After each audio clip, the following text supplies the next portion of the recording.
नमस्कार दोस्तों, आपका मेरे चैनल पर स्वागत है। आज का कहानी है कर्मों का फल और सुख समृद्धि की बहुत ही सुंदर कहानी सुनाने जा रहा हूं। अगर आपको यह कहानी पसंद आए तो कमेंट बॉक्स में कमेंट जरूर करें। एक दिन श्री कृष्ण और अर्जुन बातें करते हुए महल से दूर निकल गए। मार्ग में उन्होंने एक गरीब ब्राह्मण को भिक्षा मांगते हुए देखा। अर्जुन को उस ब्राह्मण पर दया आ गई, तो उन्होंने उसे सोने के सिक्कों से भरी एक थैली दे दी। ब्राह्मण बहुत प्रसन्न हुआ और वह सिक्के लेकर घर चल दिया। जंगल के रास्ते में उसे एक चोर मिल गया जिसने उसके सिक्के लूट लिए। ब्राह्मण बहुत दुखी हुआ और सोचने लगा, मेरा भाग्य ही खराब है।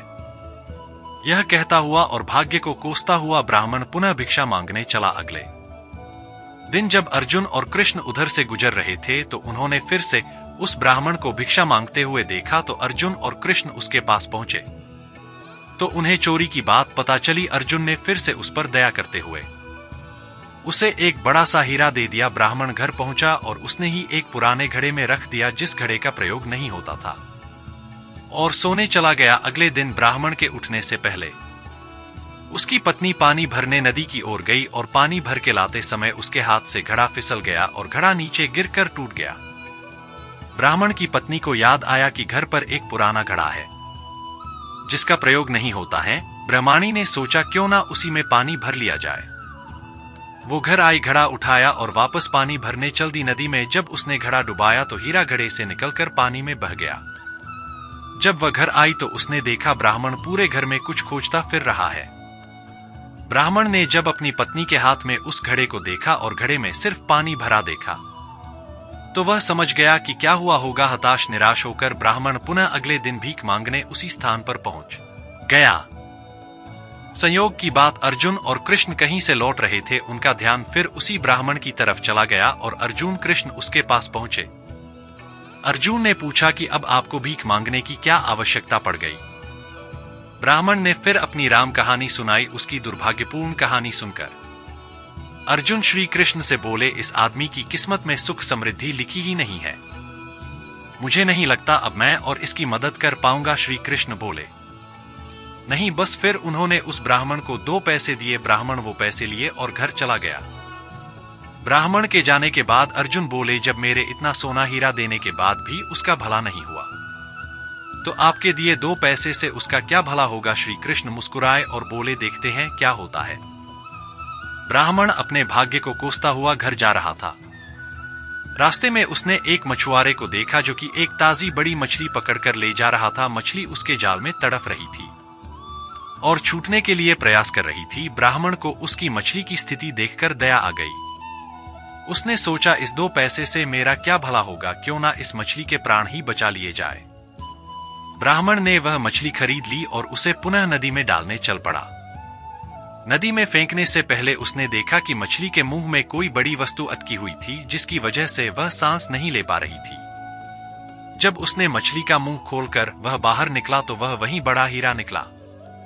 ब्राह्मण हीरा पाकर खुशी से चिल्ला पड़ा, देखो देखो, मिल गया मिल गया, आखिर मुझे मिल ही गया। उस ब्राह्मण ने थोड़ी ही दूर पर वही चोर को देख लिया और चोर को थप्पड़ जड़ दिया जिसने ब्राह्मण के सिक्के चुराए थे।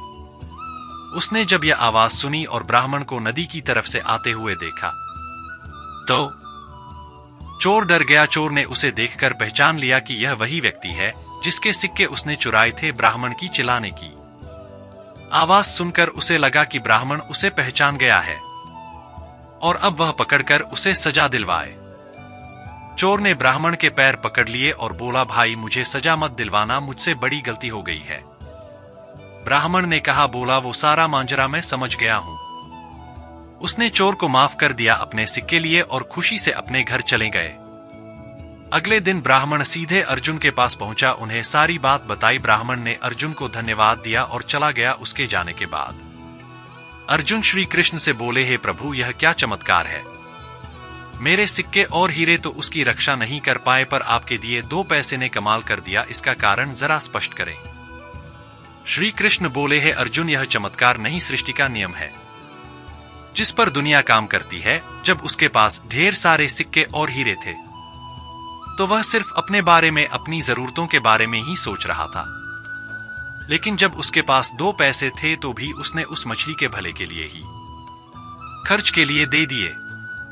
इसलिए फिर उस ब्राह्मण के जरूरतों की जिम्मेदारी मैंने ले ली है। अर्जुन, सत्य तो यह है कि जब तुम किसी दूसरे व्यक्ति के दुख दर्द से द्रवित होते हो या अपने सिवा किसी और की जरूरतों की चिंता करते हो तो उन लोगों के दुख दूर करने और उनकी जरूरत पूरा करने का प्रयास करते हो तो तुम भगवान के कार्य में हाथ बटा रहे हो। तो फिर तुमको अपनी चिंता करने की आवश्यकता नहीं है।